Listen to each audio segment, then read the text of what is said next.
Hello there. Minimalism has become really popular lately. It is a way of living that focuses on owning fewer possessions and simplifying one's life. It's often believed that by reducing the number of things you own, you can reduce stress, increase focus, and live a more fulfilling life. Minimalists aim to own only the things that they truly need or that bring them joy.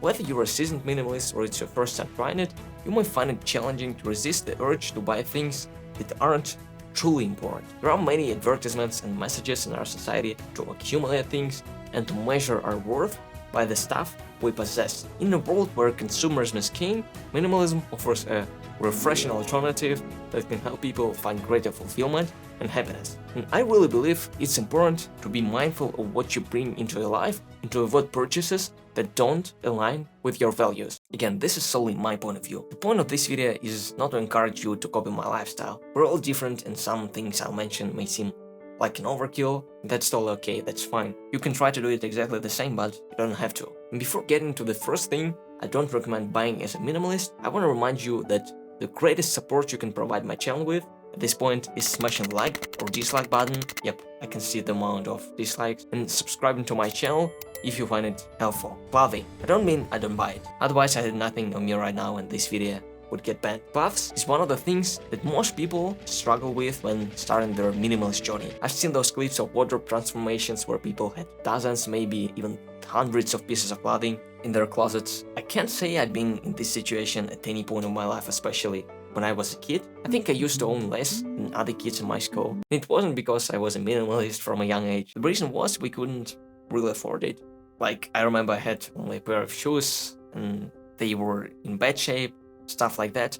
I'm saying this not to make you feel sorry for me. Actually had a decent childhood and tons of awesome memories. Those obstacles didn't make me fall into depression. I had some troubles, but overall it was pretty good. What I want to say is, if you have some good clothes you don't need, you don't have to throw them out. Donate them, really. Donate things. It can make someone happy and you'll probably feel the same way. I have a place in my town where I can leave things I don't need. By the way, I did it yesterday. It's a 3-minute walk from my home and it was definitely worth it. I had some things I didn't need anymore, folded them, made them look good, packed all that into a good looking bag, and voila, it was ready to wait for a new owner.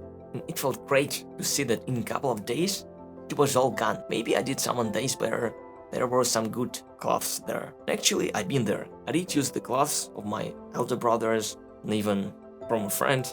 His mom used to give some of his clothes to my mom. It really helps if you can buy new things or don't want to do it. Honestly, I was quite ashamed to put them on, but now the time has passed and I can talk about it. I don't need to store millions of pieces of clothing, I just won't wear some of them. It's like an unwanted burden. By the way, some minimalists have, let's say, 5 similar t-shirts that look exactly the same and they use the same style for years, but I'm not one of them. At least at this point of my life, I want to have some variety. Just don't need too many. And when I buy something new, I let the old thing go. And another point, I buy clothes that I can use really often. I mean, really. Not a shirt I will put on twice a year, something more practical in everyday life. Same applies to shoes. I have only the pairs I really need. I have 2 pairs of running shoes for jogging, gym and everyday life. I also have a pair of basketball shoes for playing with my friends. I definitely can't do it in running shoes, and I can use them on daily basis as well. And last pair, for skating. It's necessary to invest in them if you skate regularly. When it comes to buying new shoes,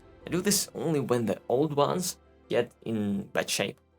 Okay, enough of that. Let's go to subscriptions. Do you use them? I do, but not many. I have a gym subscription, Spotify, a couple of applications for my YouTube channel and productivity, and maybe that's all. So many services offer premium subscription, and obviously they make it look appealing. Some unlocked features, removing ads and other stuff, but the question I always ask myself, do I need this? Is it worth it? Or I'm just falling for the bait? When I started working in a small startup as a teenager, I was surprised how mindful they were about subscriptions to some services. I thought, why? You have lots of money. Why don't you buy these things? But it really adds up, and if there was a cheaper solution that would serve their purpose as well, they always went for it. And I realized that that's quite a good mindset. If you have money for this thing, doesn't mean you need it.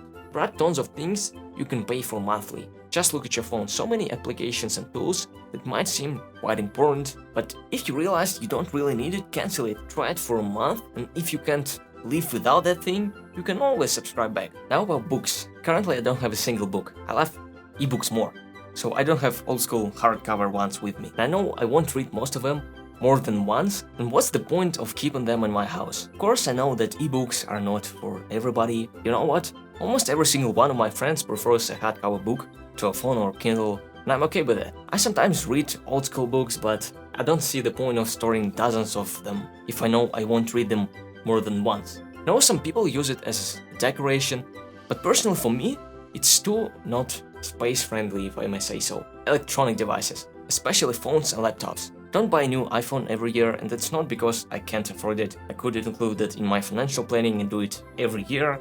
But again, do I need this? Would it be so valuable for my career and other parts of my life? Probably not. I still have my Android, and it still does a decent job. I even love it, considering the fact that it's not the best phone on the market. And the next one I'm gonna buy will definitely be an iPhone, because they are better. But not right now. And in the future, I don't wanna follow the trend of getting the latest model every year unless I realized I really needed to do that. Excess furniture. Buying excess furniture goes against the very principle of minimalism. Minimalism is all about living with intention and purpose. It's about being mindful of the things we bring into our lives and ensuring that they add value. We are often doing so impulsively or because we think we need it, not because it adds value to our lives. This can lead to clutter and a sense of disorganization. Secondly, excess furniture can be expensive. When we buy things we don't need, we are wasting our money. This money could be better spent on experiences or on items that truly add value to our lives. Additionally, furniture can take a lot of space, and it can be a burden when it comes time to move or downsize. The more furniture we have, the more difficult it is to pack and transport. This can be a major headache and expense, particularly if you move frequently. That's it. That's what I think about this topic. I truly hope this video is helpful. Subscribe if you want to see more, and definitely have a good day.